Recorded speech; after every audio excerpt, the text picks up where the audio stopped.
Well, Sammy, thank you so much for your time. I do like your office. There's some super cool stuff up there.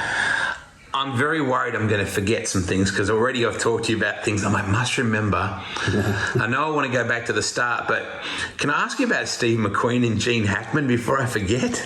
Yeah, well, it was, when we used to run Ascot, there was always a few of those people around.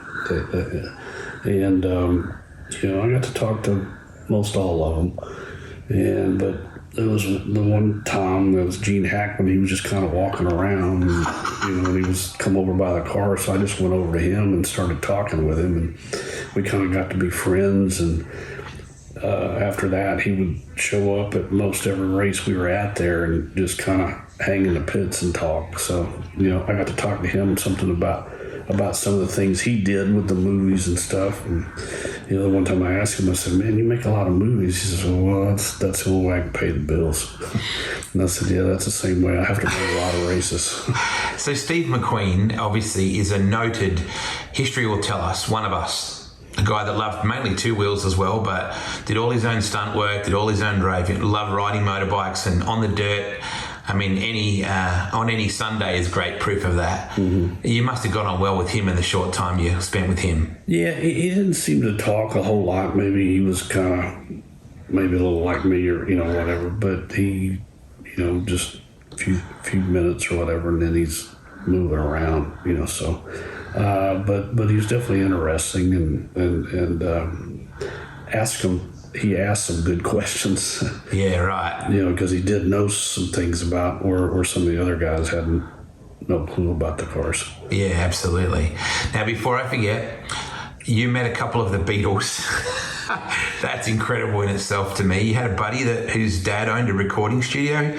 Yeah, when I was in high school, there was one of the guys in my homeroom. His dad owned a recording studio, so he would always say, "Hey, well, this guy, they're coming over here to do this." He knew what was going to happen, and he was kind of into music and had their own little band. So we got to go down there. I mean, dozens of times, and we just kind of hang out, and you could listen to what they were recording, or and then they'd break and maybe come out. And, yeah. Some of them would talk, some of them wouldn't. But I mean, there was a lot of people that I wound up kind of meeting or getting to see or be close to, I guess. So it was an experience. I'm sure not a lot of people get. Absolutely. So let's go back a little further.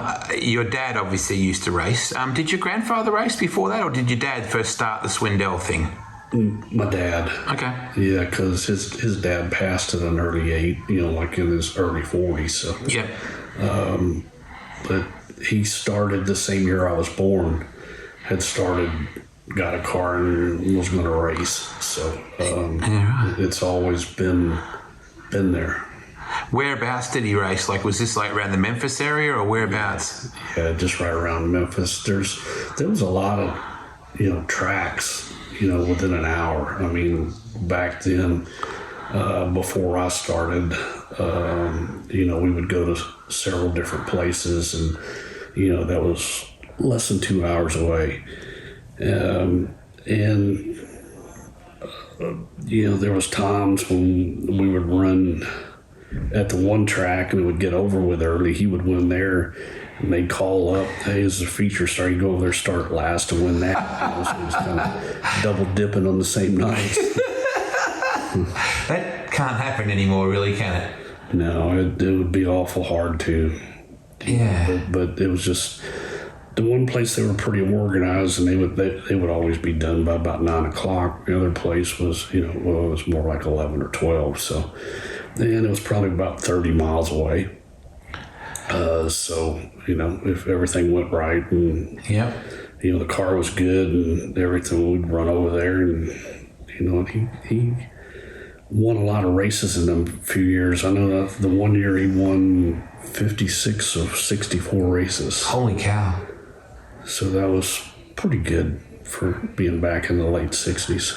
So were that modifieds or sprint cars? Like, what would you refer to those cars as? Well, they were like a coupe, Okay. sort of a, maybe what you call a modified, maybe in different, things are different in different places, but it had a little coupe body, and at that time, most of them were straight six. Yep.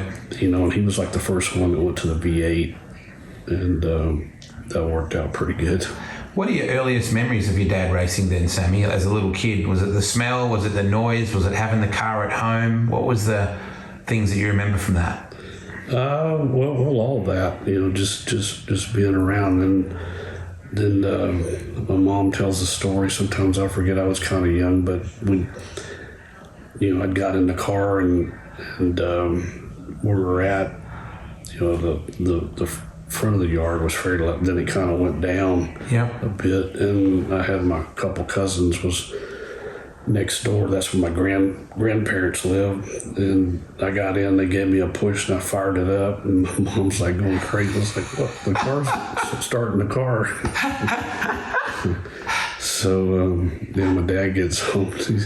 He's laughing. He's you don't need to be starting the car.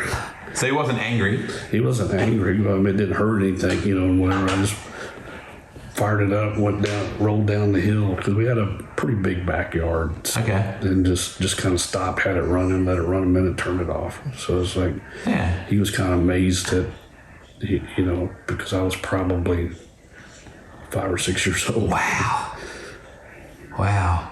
What was your first, were you a dirt bike guy? Were you a go-kart guy? Like, where was your first passion for starting this stuff? I never really got a chance to run go-karts, stuff like that. But, we had a little cart that we'd run around in the backyard some. Yeah.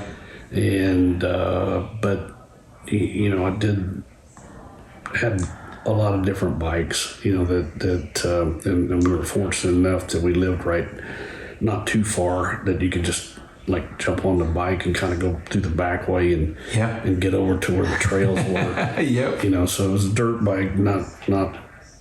I did a few motocross races, but not a lot. But yeah, I've spent a lot of times on dirt bikes or motorcycles, and still have motorcycles. Yeah, it wouldn't surprise me if you were the kind of guy, Sammy, that pulled everything apart mechanically, because you're so revered for your innovation in our sport and your love for the technical aspect, mechanical aspect. Did you pull your go-kart apart? Did you pull your motorbike apart? Did you pull the lawnmower apart? Yeah, pretty much all of it. Doing something, it's either sharpening the blades on the mower or making it cut a little better, or a little faster, turn the governor up, just different things. You look at it, you kind of learn, okay, well, I can do this, or I can adjust this, and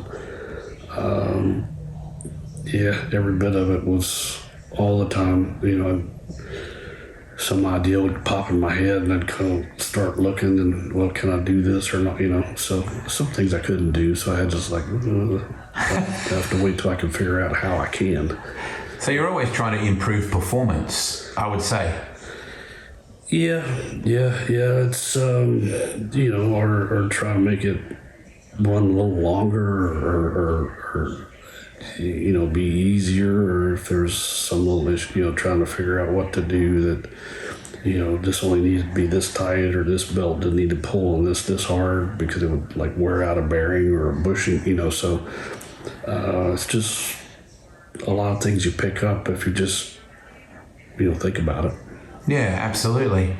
Everything has its place, Sammy. Even in your beautiful home, it looks exactly like I imagined it would look. There's not a thing out of place. Where did that, that love for keeping everything so immaculate, was that something you were cursed with at an early age? Did you learn that from mum or dad, or you just always been that way? I've been someone that's been, I think I was sort of organized, or how to do something, how to approach something, how to, to start something and finish it, and my deal was always, when I had my teams and stuff, was talking to people about steps, not that they didn't, the less steps you take, the faster it gets done. The faster it gets done, we get to go sit down. Right. And and then having everything organized, that was a part of it to help with those steps. It's this, if you always knew where something was, you didn't have to think about where it was. You knew it was there. Right.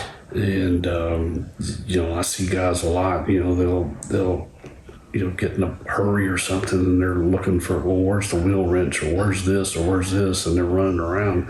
Well, if it was always in its place, you don't have to think about that. So it saves a lot of time and a lot of steps. So everything has its place. Yeah, and some of that was just like, well, from there it was kind of like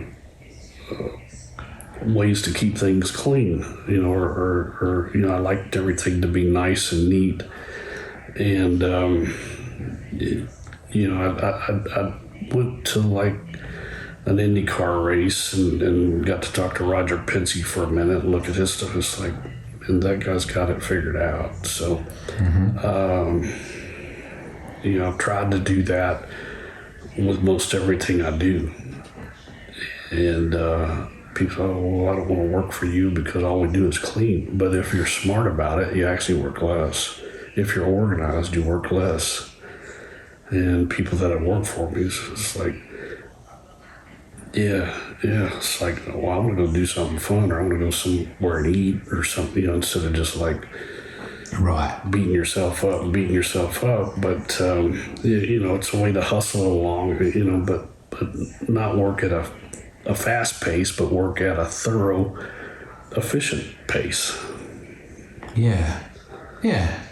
So, were you always like that at school with other things, or were you always sort of more mechanically minded? Like, did you like English, or were you a mathematics guy? Because I imagine a lot of that has come into your career as well over the years, mathematics. Yeah, I was kind of into that. And some of it gets a little confusing sometimes, but I really enjoyed physics and things. Yeah, there was math and everything into that. How you get to do this, or they give you a formula, and well, you could tell where a bullet was when you shot it. At a certain just a lot of things.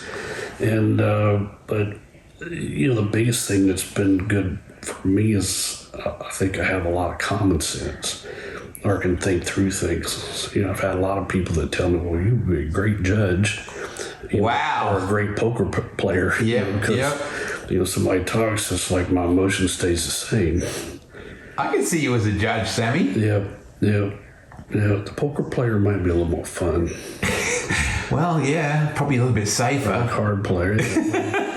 Unless it was back in the old days, and you might get shot. Just thinking that. Were you always going to race? Do you think that was always on your your radar? Yeah, because I was doing stuff, and I was interested in my dad's stuff, and 12, 13 years old, I was always out there in the garage with him, and learned how to, I was able to take care of his car, during the week. When I was probably 13 years old. Right. And was always looking and doing things. I don't, it's like, Dad, we should try this, do this. And sometimes it's like, what do you think of all this stuff? It's like, well, there's not much else to do. So when you, I've often wondered what it's like for you to, you would get a lot of opportunities, and maybe these days it's a little different, but there would have been lots of times your phone would ring, or someone would say, come drive my race car. All those things you just told me about, the way you go about things, how do you determine before you go and answer that opportunity whether that's going to be a good fit for you? Because some people don't have that ethos that you have, and I would imagine that's a collision of two worlds that might not work on the racetrack. Yeah. Well, it's just kind of do a little research, or you kind of, if you know the people, or if you watched them, or whatever, it gives you an idea, kind of, well, can I make this the way it should be, or can I win races with this, or will they let me do my way? So a lot of that kind of goes in, and it's, unfortunately now it's real hard because there's so many people that just bring money or stuff. So, and there's just a few good cars. So, now I still love driving. I think I could compete in the same car with most anyone. But I know going in when I go to the track, I'm not in the best car. So you got to look at it. Okay, well, if I get a 10th or a 5th or something, this is way better than they've been doing. And so there's some satisfaction in that. Some of it's a challenge. Of doing it. I'll just drive this car. It hasn't done this well, but then make it do well. And sometimes you get it, and then you see why you can't make it do well. And then there's times where you can we can just change. We'll change these few things, and it'll be better. And usually when I've been around enough, it's like, if they do that, it's definitely the right way to go. Gosh, Sammy, there's so many things I want to ask you. I never dreamed I'd be sitting in your house talking to you about this stuff. Well, it's hard to get 50-something years into a short period of time. Absolutely. I listened to the Ralph Shaheen podcast with you and Steve that was recorded at the 59th Knoxville Nationals. It's hard not to mention Steve when you mention Sammy, and it's hard not to mention Sammy when you mention Steve. That was an incredible rivalry. And I think that great sport, and you've got a great picture of Mike Tyson and Muhammad Ali upstairs, great sport is always based on great rivalries. And I think you and Steve had such an incredibly massive talking point, the two different things you brought to the table. You were so important to each other's career. Is that a fair comment? Oh, yeah, for sure. And I'm sure people really knew some of the things we did together to make things happen, but it was profitable and it was fun. It's the easiest thing to say. I mean, you could go on, and it's like there were so many things, and neither one of us would have probably got that chance without the other one. Yeah. Like you look now at some of the guys that have won a lot of races, and they don't really have they won races, but they didn't have so it's, you don't get the vibe, or people don't feel the same about someone. Yep. And, sometimes that's a little unfair, but I mean, it's still a show. And, when I was growing up, or started racing, a friend of mine, he was like a part-time wrestler, so we were going to these places. And got to meet almost all those people. Did you? And you could see how they were doing it, and one guy says, we do these high school things during the week to sell tickets for the Coliseum on Monday night. That was a big deal here back in the 60s and 70s. And they would just pack that place, so they did this, and then they had their rivalries, and, guys, I get to be the good guy, I get to be the bad guy. And, I think that all that kind of, made me understand the show part of it. And, a lot of times you might maybe say something off this, that, just to get a response, or get some people, but I always felt, probably the same with me and Steve. At least I had half the people. He had half. Yes. There was some on the fence, but it worked out. So it's like, you can do something where you wind all them up. Then it's like all my people are all, so it all come by church. Or same deal. So it was. Well, you couldn't be both. No. You had to be Sammy or Steve. You couldn't be both. Yeah. And I think when you ran the TMC car, which I saw it earlier this week, it just made me cry. It was so beautiful. You in the black car, kind of, and Steve in the white, red and blue Valvoline car, that kind of had the good guy bag. You kind of got cast in that role anyway with the black car. Well, if you look at the car side, baby, but, then the people side, I'm this way, he was that way, which was fine. I mean, he appealed to those people, and I appealed to these other people, which that even made it better. Yep. We weren't the same. No. Or didn't go about our life the same. So, it's all good. I think the Sammy fans still to this day, Sammy, love being the rebels. It's a badge of honour to be a Sammy fan, you know, and people, they almost enjoy saying that to someone that they know isn't. It's like I don't care, I'm a Sammy guy. Yeah. And they're very, very loyal, even to this day, aren't they? Like, oh, yes. Yeah. Yeah. And it's funny because, you know, I went and saw Doug Wolfgang a few weeks back, Sammy, and he has there's no evidence anywhere. If you robbed his house, you have no idea who lived there. He doesn't keep any of this sort of stuff. And he thinks that he's uncomfortable with people thinking he was more than just a guy that did something he would have done for free and was lucky enough to get paid for it. Everybody has a different approach to this. How do you feel when you look back on it? Was it a privilege to do what you do, or was it just damn hard work? Well, it's both. It's a lot of work if you wanted to be successful. I mean, you had to hustle. You had to keep up with things. You had to pay attention.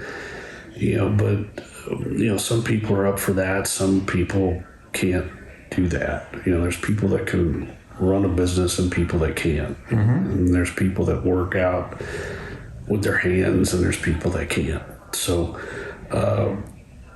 But it was a lot of work, you know, and the way I wound up having to do it most of the time as far as running the whole team, that was a little more pressure. But at the same time, you got a lot more satisfaction out of it. So everything balances out, you know, it's just, and the thing with me and Steve, we both wanted it, you know, whatever, you know, you know, Steve probably could, if we had to put our cars together ourselves, they'd give us a pile, you know, I could get mine done. You know, he probably could, but it might take a lot longer.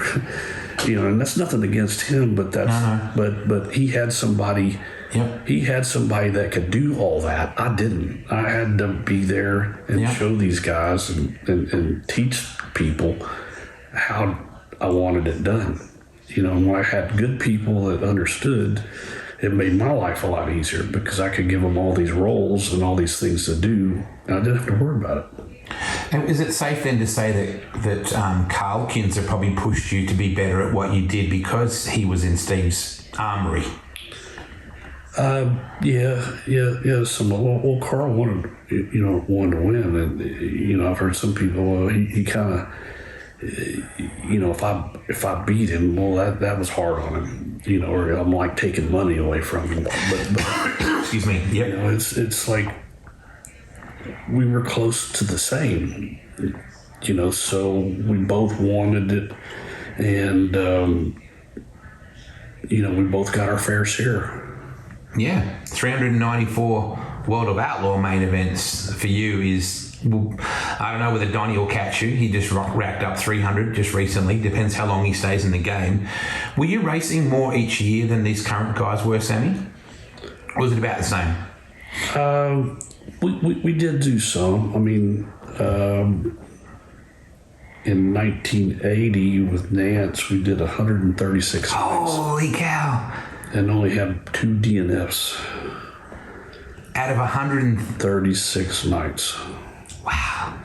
And I think I won like 50-something races. So it's there. I've done it. It's hard. I mean, that's a lot of work just to physically go to that stuff and be prepared. Yeah. But then it's all like being organized, and that's where I help Laverne Nance on the organization stuff and how to do things. And look, if you can do this and you can sell a guy, you know, if a guy, well, he wants an arm, well, have the arm with the rod in, the bolt, everything in it, have it set. You know, and we were, you know, he was a machinist, so he could make fixtures. Right. So it was easy for him to do a lot of these things. And it was like, well, when I come in, you know, the first thing he said, I don't think I can afford you. And I said, it's like, you can't afford not to have me. Yeah. And he said, and his wife's like, what do you mean? It's like, well, I can show you how. And I said, who makes the most money? Who do you pay the most money in your shop? He said, the welder. And, well, how long does it take to weld a car up? Well, it takes this many hours. I said, what if I could take 2 hours out of that? or we can build these cars faster. You can build up. So we started building them different from the way they did before. That, by that time I'd already been through where I built some cars. So it was how to cut the corners, how to make it stronger, better, faster, putting all the things together. And you come up, you say, okay, well, this, if I do this, I move this and change this, it just makes it simpler. It makes it, you can make it faster, you can make it cheaper, but you don't have to sell it cheaper. So, where did your fascination with coilovers come from, Sammy? Is it because partly they were so non-conventional and it was a way for you to find perhaps an advantage? Because obviously you dedicated an enormous amount of time to coilovers. Yeah, well, that was part of it. It's like everybody's doing the same thing. Well, it's like, well, I did the same thing, I beat them. Let me do something different and see if I can beat, And I probably could have won more races if I went down just the Carl Kinser say path, and not do. He did a few things, but he didn't do something. He did do a few cars, but like an independent, he had one of those, but it didn't work. It never made it. I did an independent one and it was better, but then it got outlawed. Right. As all good things generally do. Yeah, I had a lot of that. So, but yeah, I looked at it as an opportunity. There was you could fine tune more. You had more control. The springs were better than the bars. They're consistent, and but it was just figuring it out. I think I had that really towards the end. I won a lot of races with a coil car, and towards the end, we were really had it dialed because I could make that thing 100%. Like if you took your regular down tube car or whatever, you can't because it flexes. Right. So if you go to Eldora bank track and you got a car that flexes, well, you don't really want that. Yep. You might want it at a little slow place. Yeah. So my deal was to make it stiff, make it strong, make it but I could get my car screwed up more. Like if you could take your regular car, one of them guys, say they can make them 75% is the best they're going to get, but they can do anything else and they'll be 60%. Mine I could do 100% and probably make it 40%. Yep. So you learn, but it was a lot of like changing things during the night, but it was easy. It was easy to change the springs. Yeah. It's easier to change the bar, but a lot of times, I know I could do it again, and probably won't get the opportunity, because somebody'd have to invest a little bit into that. Yeah. Or invest a little into me to do that. But there's still a lot of things. It's you could probably almost. If you had somebody to build some stuff, you could make the rack and pinion stuff work. I was just going to ask you about that because that was one of your passions as well, wasn't it? Yeah. So there was a lot of things in it when we did that independent thing. I think a lot of things you can do, and it was crazy what little bit I got to run it. What I could, the front of the car let me do to the rear of the car. So it all added up, and it's like, well, this is way better. But I didn't get much of a shot at it. How many of your rivals do you think ever thought of this kind of stuff when they were going home from a race or heading to a race? Because your brain is tuned in very differently to a lot of modern day or even drivers back in the day, sprint car drivers. Well, there's guys that may think about their setup or how they run the race or what they did wrong, what they might change, or I'm thinking about the same things, but expanding it to different things. It's like, well, what if we just built this or did this completely different?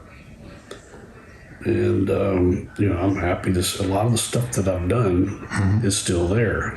And it's like, people say, oh, you're just bragging. It's like I can go into any midget or sprint car race and everybody there will have at least 2 or 3 things on their car that I made happen.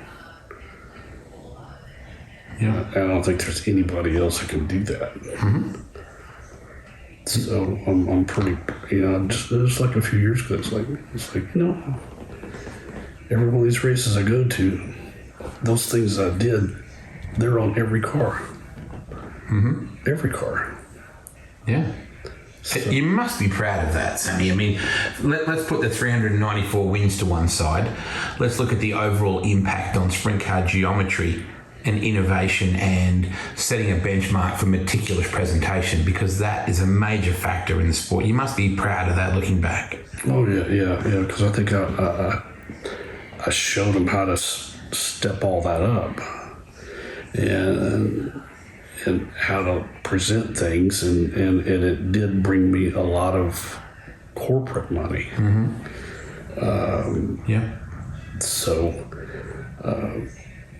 people always, well, you always had this, you always had this. Well, there was a reason I had that, is because I worked for it and made it happen through the things that we did or what we were perceived as. Like, I always wanted our guys to, like, we'd get our stuff done, we'd go to the racetrack, they'd put their nice shirts on, we'd stand there. Then everybody else is down there still thrashing on their stuff, and they're looking like, I guess they're ready to win. Ooh, that's a mental thing right there as well. Yeah. It's I try to think about everything. If we can beat somebody before we get on the track, it's a lot easier than doing it out on the track. Sammy, the outside person looking in, and I've probably been guilty of it over the years, I think, why is Sammy Swindell not happy? Why does he seem like he's not happy?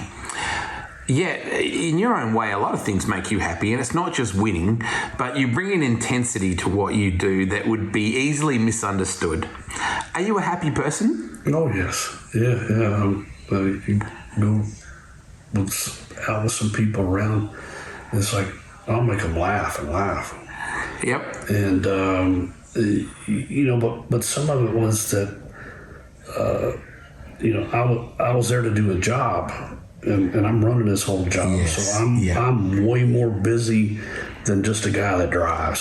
So, you can go talk to these other guys, but it's like, I might give you a minute or two or might not have time, and then a lot of times if you tell somebody, well, I got to do, it's like, well, you're just this, such and such, and, it made it easier to, like, put on a face, and it's like, this is my do not bother me face because I'm working. Yep. And there will be times, I'll talk with people, whatever. I can do all the stuff. Yep. But, most people see me at the racetrack. Yes. It's like, I always want to say to those people that wanted to, like, oh, he's an ass, he's stuck up, he's this. It's like, let me come to your job and bug the hell out of you. Yes. Yeah. Would your boss be okay with that?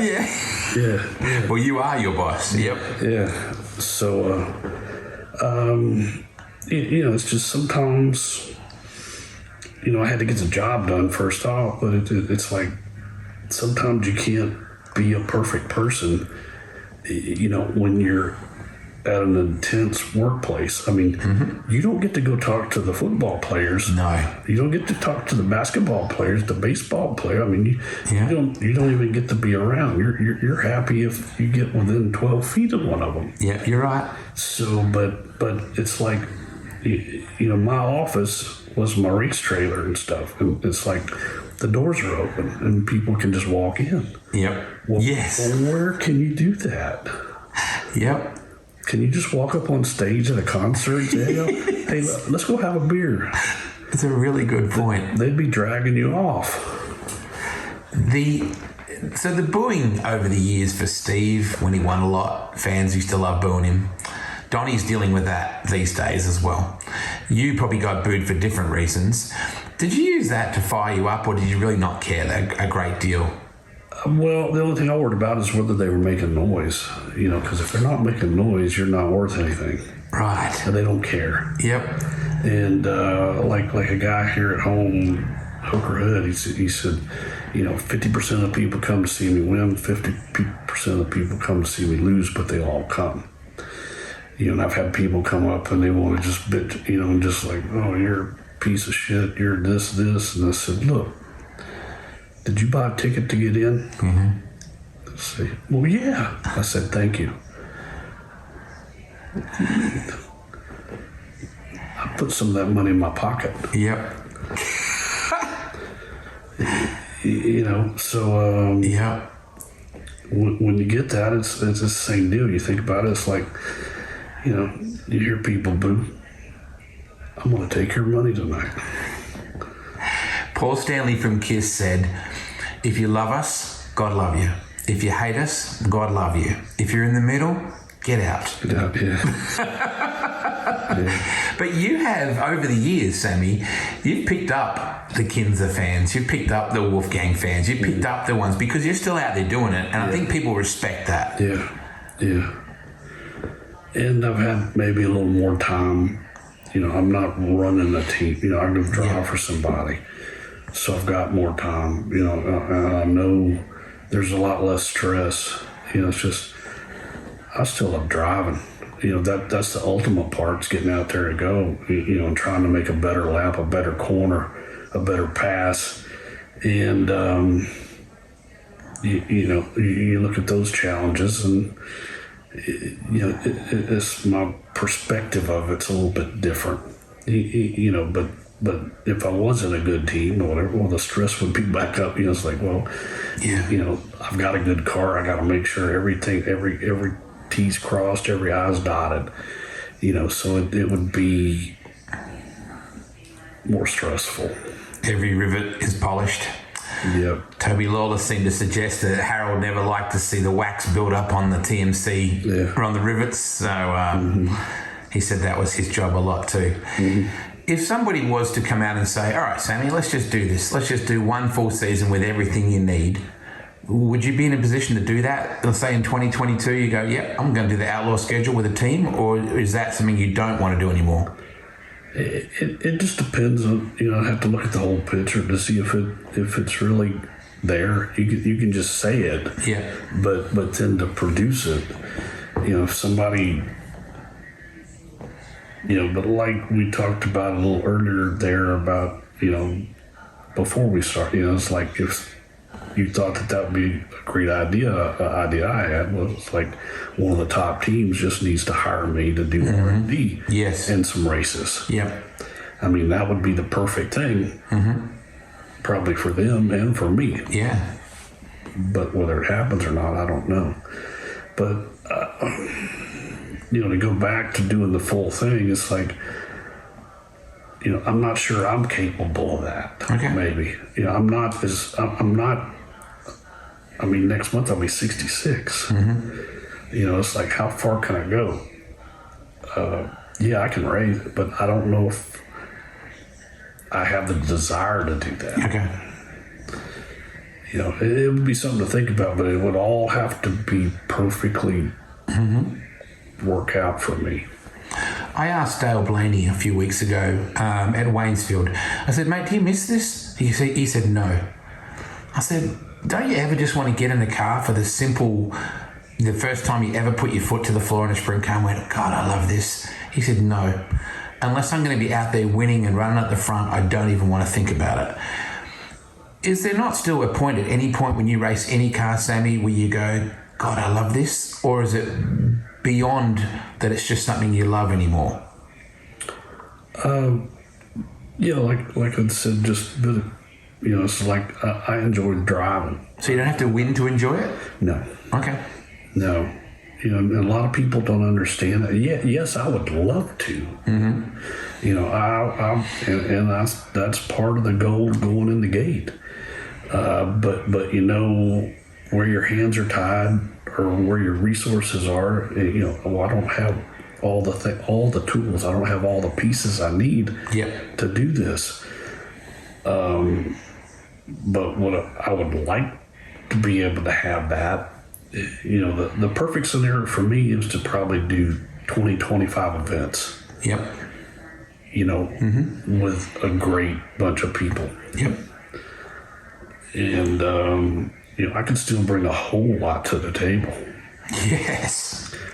But, you know, as far as me, there's always a catch-22. You know, it's like, well, if you go find the money, well, it's hard for me to go find the money if to put, okay, well, I want to do this. Well, how are you going to do it? Well, I think this guy over here might want to do it. Yeah. You know, you can't just sit down and,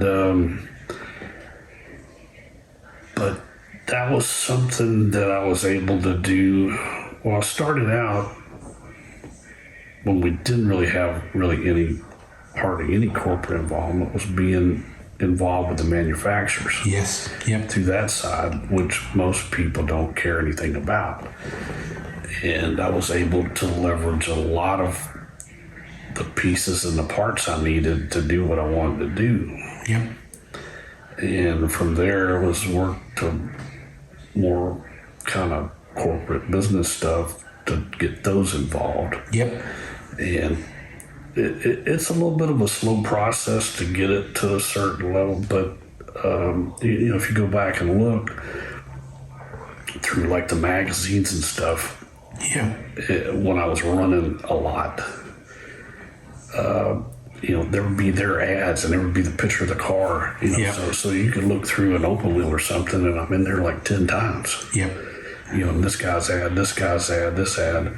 And so you could turn that around to a sponsor and say, look, here's 6 months of magazines. Yep. Look how many times that vehicle's going to be there, that your logo's going to be in all these different places.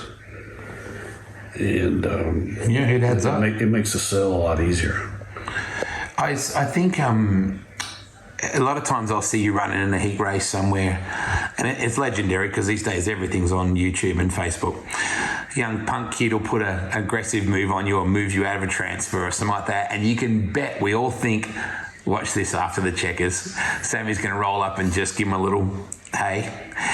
I guess when you stop doing that, you'll have stopped or won't have that desire anymore that you take that personally. I want that spot. I want to be in that race. You just took it away from me. Is that a fair comment that you have taken those things personally because it's your job, it's what you do? I don't know if you say this personally. It's just that, hey, you stepped over the line. you know, and I've always been. My dad taught me. It's like you can race those. If this guy races you this way, then you can race him the same way. You know, and there's times when I've had to do that. Somebody will do something to me, and it's like, you know, but I'm smart enough to say, hey, the odds are, I'm going to crash. So it's like, I get out of the way. Yes. But then I'll go do the same thing, and they're not smart enough to get out of the way. So it's my fault. Yes. You know, or, you know, so like you said, I might go up and bang somebody's wheel or something, you know, after a race, we're going 30 miles an hour. Yeah. That's a whole hell of a lot better than going out there and just taking somebody out. You know, and it's like, I've never tried to take somebody out.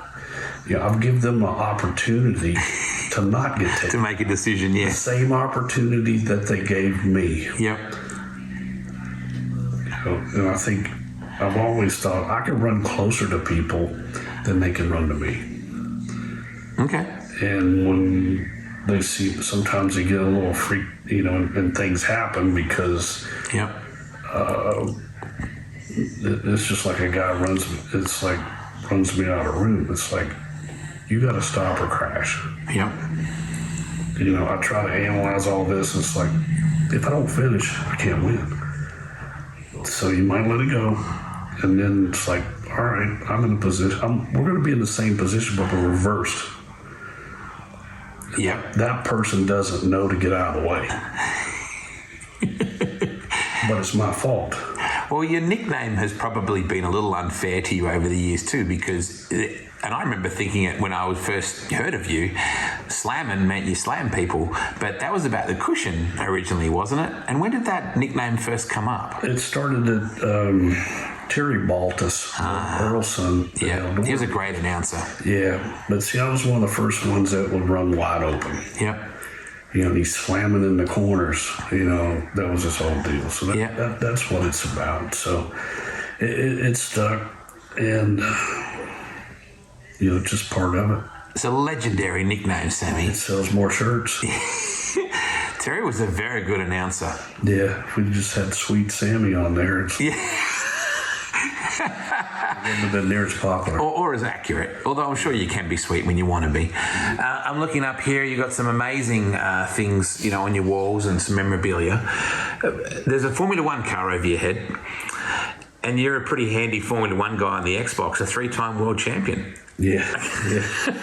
I got that, and I don't know, it's been quite a few years ago, and just started playing that stuff. Made my own little thing before there was little simulators, and because I want to learn and I'd like to tinker. It's like there was a lot of things you could do, and so I made good use of everything there, and found some ways that I could go faster, especially at certain places. But it was like after I got it kind of figured out, I was on the pole by 4 seconds a spot. The place is wide open, so I'm used to doing that.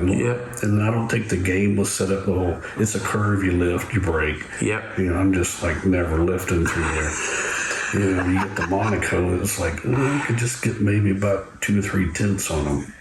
But because there's no place to do anything. But it was fun doing it. Then after you figured it out, it's like, well, every time I go in the game, I'm going to win, or I can. So. And you iRace a little bit as well. Or you got a simulator? Yeah, I've done some. I just got that probably last year. Why does that surprise me that you do that? I would have thought you would have thought, whatever. But you quite enjoy that as well? Yeah, well, some of it was we were kind of locked down a little bit. So not much to do. It's like, well, I might as well check it. I'm here at home. It's like, I need something to do. So it's like, well, I haven't done that. And it's so much different because it doesn't feel the same. The changes you make aren't the same. It's not as accurate as it probably needs to be or should be. I mean, it's fine. And, but it's like I've spent a lot of times like just making laps on tracks. And finding out what I can. That's what you have to do to be in a game. Find out what the platform will or won't let you do, or how it fit. And but I can see it can take a long time just to figure all that out from my side of it, because it's foreign. I didn't grow up in the video game. No. I was probably 40 years old by then. So it's a challenge, and I do it. It's more of a wintertime thing. So but it's fun. Lets me get behind the wheel and do some of the creative things I think about, or the get back to what I've always done in a sense. But I don't think I'll get rich doing it. So, based on your passion for technology and for all those things, the name Swindell Speed Lab seems like the perfect name. With what Kevin's done with the Speed Lab side of things, it's a great name for something, particularly for someone like yourself who's such a professor of the sport. You must be so proud of the impact that he's had, not just as a racer. He could have given it all away and left the sport and had the best reason to, and yet he's still so passionate about it, Sammy. Yeah. I mean, he's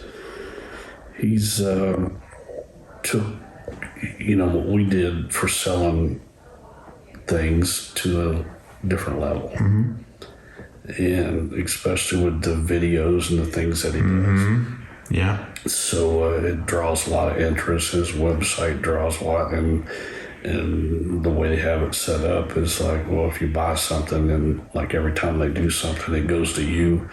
So if you keep putting it out there in front of people enough, they'll start biting on it. So it's been good. It's just something that, like I said, he's took it to a whole higher level than anybody else has. Yeah, absolutely.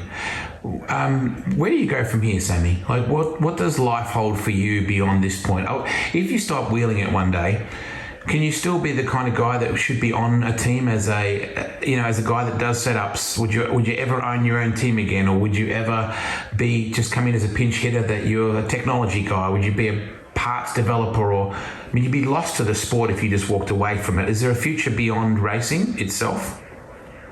I'm not sure. Well, there's definitely things for me to do outside of racing. Yep. And I do have some hobbies that I like to do. And fishing and riding your Harley predominantly, yeah? Yeah, I like playing golf. But Yep. I never started until I was in my 40s, so Yep. I haven't really had a chance to really explore that to a different sense, I guess. Or Have you designed your own golf club yet? no.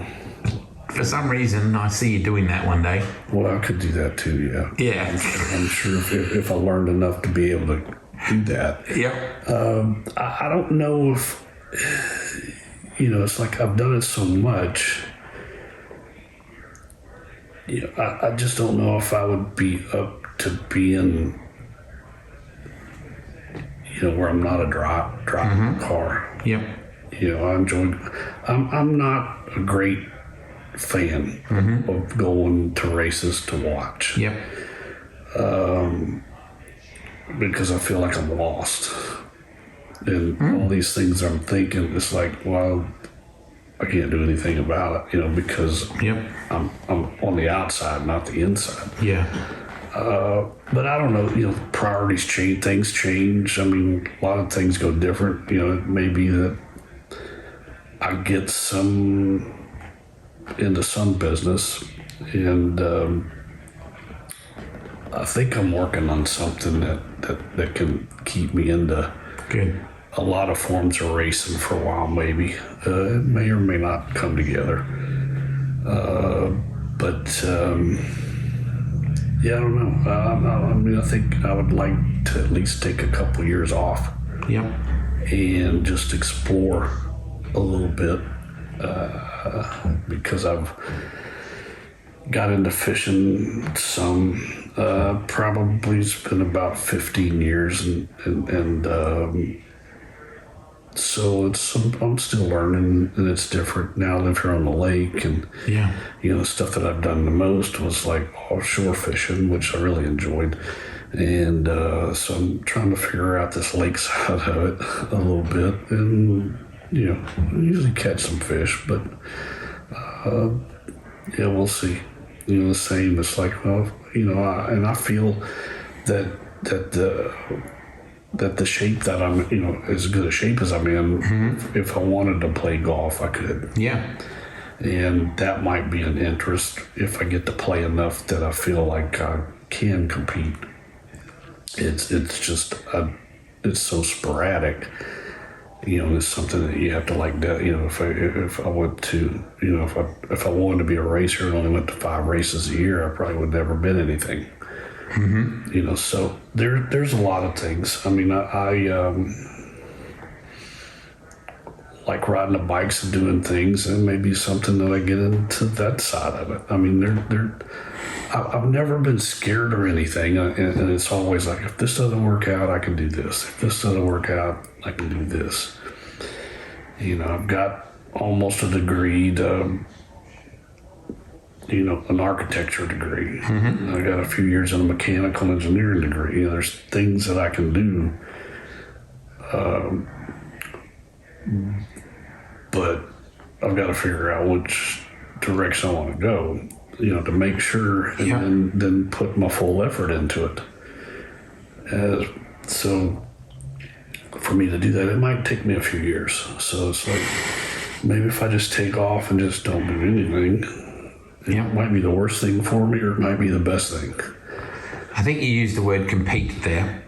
Yep. And I hear the word improve. Not that word, but I feel it in everything you say, that you always want to leave something a little bit more improved from you having experienced it. Like, I don't think you'd ever just roll in and go, well, that was fun. Status quo, I'm happy with that. Yeah.